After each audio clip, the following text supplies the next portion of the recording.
الحمدللہ رب العالمین والصلاة والسلام علی رسولہ النبی الأمی الکریم وعلی آلہ واصحابہ اجمعین اما بعد فاعوذ باللہ من الشیطان الرجیم بسم اللہ الرحمن الرحیم ان اللہ و ملائکتہ یصلون علی النبی یا ایہا الذین آمنوا صلوا علیہ وسلموا تسلیما اللہم صلی وسلم علی سیدنا و مولانا محمد وعلی آل سیدنا و مولانا محمد وبارک وسلم صلاة و سلاما علیک یا سیدی یا رسول اللہ وعلی آلک و اصحابک یا سیدی یا حبیب اللہ۔ نہایت ہی واجب الاحترام ہمارے سروں کے تاج حضرات علماء کرام، برادران اسلام، پاکستان میں محافل میلاد اور ہانگ کانگ میں جلسہ اور جلوس میں شرکت کے بعد آج پہلی دفعہ ادارہ پاک دارالسلام نیو چسٹاسے میں محفل میلاد کی حاضری ہو رہی ہے۔ اللہ رب العزت ہم سب کی آج کی اس حاضری کو قبول فرمائے۔ حصول برکت کے لیے ایک روایت کی روشنی میں اپنا پیغام آپ احباب تک پہنچانا چاہتا ہوں، جس کو روایت کرنے والے اللہ کے پیارے نبی کے پیارے خادم حضرت انس رضی اللہ تعالی عنہ ہیں۔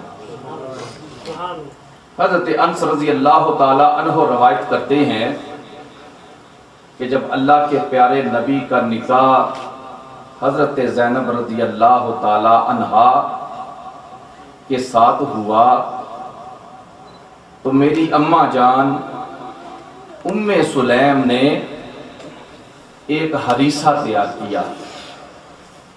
ہریسہ ایک قسم کا حلوہ ہے جو دودھ، کھجور اور پنیر سے تیار کیا جاتا ہے۔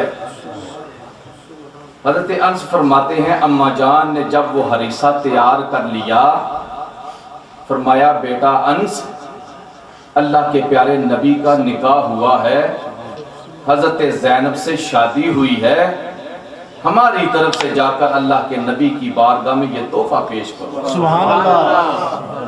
اور جا کر اللہ کے نبی کی بارگاہ میں عرض کرنا، اللہ کے پیارے نبی یہ تحفہ میری اماں جان نے دیا ہے، میری طرف سے سلام پیش کرنا اور ساتھ یہ میری طرف سے گزارش کرنا کہ اللہ کے نبی یہ تحفہ تھوڑا سا میں بھیج رہی ہوں۔ جتنی ہمت تھی، جتنی طاقت تھی، مال و دولت تھا، کٹھا کر کے اللہ کے نبی کی شادی کی خوشی میں ولیمے کے طور پر وہ حلوہ تیار کر کے اللہ کے نبی کی بارگاہ میں پیش کر رہی ہے۔ اور اگر میں روایت کے الفاظ عرض کر دوں کہ کانا عریسا لزینب، جس دن اللہ کے نبی زینب کے دولہا بنے تھے، سبحان اللہ، خوشی کے لیے وہ عریسہ بھیجا۔ حضرت زینب نے وہ تحفہ لیا، حضور کی بارگاہ میں پیش کیا۔ اللہ کے نبی نے فرمایا انس دا ہو اس کو میرے سامنے رکھ دو۔ سبحان اللہ۔ جب وہ پیالہ حلوے کا اللہ کے نبی کے سامنے رکھا گیا، فرمایا انس جاؤ، جا کر ابو بکر کو میری طرف سے دعوت دے کر آؤ، اللہ کے نبی تجھے بلا رہے ہیں۔ سبحان اللہ۔ جاؤ جا کر عمر کو دعوت دو، عثمان اور علی کو دعوت دو۔ اللہ کے نبی نے نام لے لے کے کہا آج اللہ کا نبی خوشی میں دعوت کر رہا ہے، جاؤ جا کر میری طرف سے بلا کے لاؤ۔ دنیا دار دعوت کرے، لوگ دوڑے دوڑے جاتے ہیں۔ مجھے ملے کے چودھری صاحب نے بلایا، مجھے ملے کے ملک صاحب نے بلایا ہے، کیوں؟ یہ دعوت بڑی خاص ہے۔ وہ دعوت کتنی حسین و جمیل تھی کہ جس کو بلانے والا اللہ کا نبی تھا۔ فرمایا جا کے صحابہ کو بتاؤ آؤ آج اللہ کے نبی تمہاری دعوت کرنا چاہتے ہیں۔ نام لے لے کے کہا۔ پھر اللہ کے نبی نے کرم فرمایا انس راستے میں جو بھی مل جائے میری طرف سے دعوت دیتے ہیں۔ سارے کے سارے کٹھے اللہ کے نبی کے پاس ہو گئے۔ وہ حلوے کا ایک پیالہ اللہ کے نبی نے سب کو دعوت پہ بلا لیا۔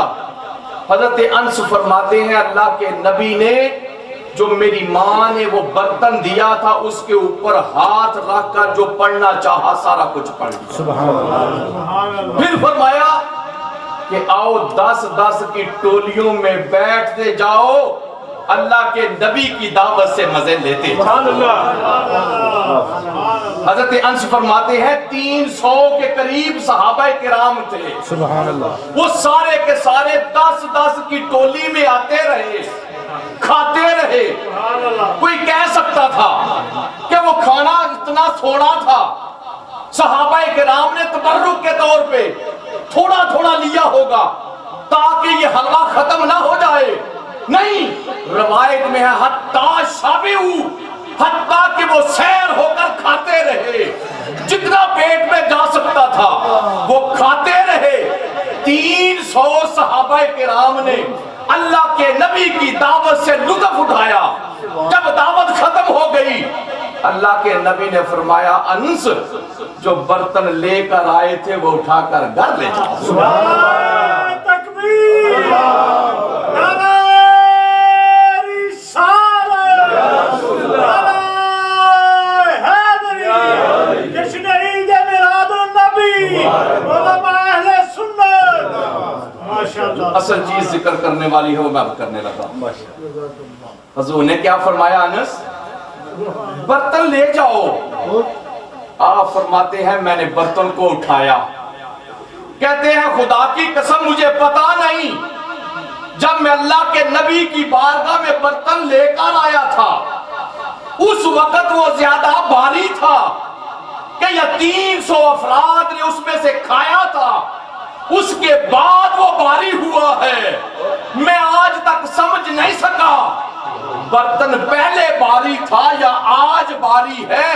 300 افراد نے کھانا کھا لیا لیکن برتن میں کوئی چیز خالی نہیں۔ پتا یہ چلا کہ میرے نبی کا جہاں ہاتھ لگ جائے وہ چیز ختم نہیں ہوتی۔ حضرت ام سلیم برتن میں تھوڑا سا حلوہ بیچ کر عرض کریں اللہ کے نبی تھوڑا تحفہ پیش کر رہی ہوں۔ اللہ کے نبی کا ہاتھ لگ جائے وہ تحفہ کبھی ختم ہوتا ہی نہیں۔ اللہ کے نبی ان کے ہاتھ کا یہ کمال ہے، اگر وہ پانی کو لگے 1400 صحابہ نہیں 3000 صحابہ نہیں، راوی لکھتے ہیں اگر ہزاروں کی تعداد میں بھی ہوتے وہ پانی کا چشمہ خالی نہ ہوتا۔ کیوں کہ پانی جو نکل رہا تھا وہ اللہ کے نبی کی انگلیوں سے نکل رہا تھا۔ سیدنا موسیٰ علیہ السلام پتھر پہ اپنا سا مارتے ہیں پانی کے چشمے جاری ہو جاتے ہیں۔ زمین کی خاصیت یہ ہے، پتھر کی خاصیت یہ ہے، اس کے اندر پانی موجود ہے۔ سیدنا موسیٰ علیہ السلام عصا مارے چشمے جاری ہو جائیں، بہت بڑا کمال ہے، بہت بڑا معجزہ ہے۔ لیکن قربان جاؤں آمنہ کے لال پر کہ انہوں نے چشمے اپنی انگلیوں سے جاری کر دیے۔ پتہ یہ چلا اللہ کے نبی کا ہاتھ جس چیز کو لگ جائے وہ چیز کبھی ختم نہیں ہوتی۔ نعرہ تکبیر، نعرہ رسالت۔ وہ نبی جس کے ہاتھ کا انگلیوں کا یہ کمال ہے، اس نبی کا ذکر کرنے کے لیے ہم جمع ہوں، اس نبی کے ذکر کے لیے ہم اکٹھے ہوں، پھر وہ نبی کرم نہ فرمائے؟ یہ نہیں ہو سکتا۔ اللہ کے نبی نے دعوت مسجد نبی میں کی، مدینہ طیبہ میں کی۔ غلاموں جب تم کہیں بیٹھ کر اللہ کے نبی کا میلاد کا ذکر کرتے ہو اللہ کے نبی خاص کرم اپنی امتیوں کے اوپر فرماتے ہیں۔ اس لیے وہ محفل نہیں ہو سکتی کہ جہاں اللہ کے نبی کا ذکر ہو اور اللہ کے نبی کی تشریف آوری نہ ہو، نہیں، آتے ہیں وہی جن کو سرکار بلاتے ہیں، اور پھر سرکار کی محفل ہو، پھر سرکار بلا دیں، سرکار کے بلانے پہ امتی اکٹھے ہو جائیں اور وہ محروم رہیں، یہ نہیں ہو سکتا۔ جو کہیں بھی محافل میلاد ہوں، محفل نعت کی صورت میں ہو، سیرت کی صورت میں ہو، قوالی کی صورت میں ہو، جہاں نبی کا ذکر ہوتا ہے وہاں رحمتوں کا نزول ہوتا ہے۔ اس لیے ہم بھی اس لیے اکٹھے ہوئے ہیں، آقا کرم فرمائیے ہماری حاضری کو آج قبول فرما لیجیے۔ اللہ رب العزت جنہوں نے محفل کا اہتمام کیا ان کے اہتمام کو قبول فرمائے، جنہوں نے مسجد کو سجایا ان کے سجانے کو قبول فرمائے، جو مسجد میں آئے ان کے آنے کو قبول فرمائے، جو کسی وجہ سے نہیں آ سکے اللہ ان کے اوپر بھی کرم فرمائے۔ وما علینا الا البلاغ۔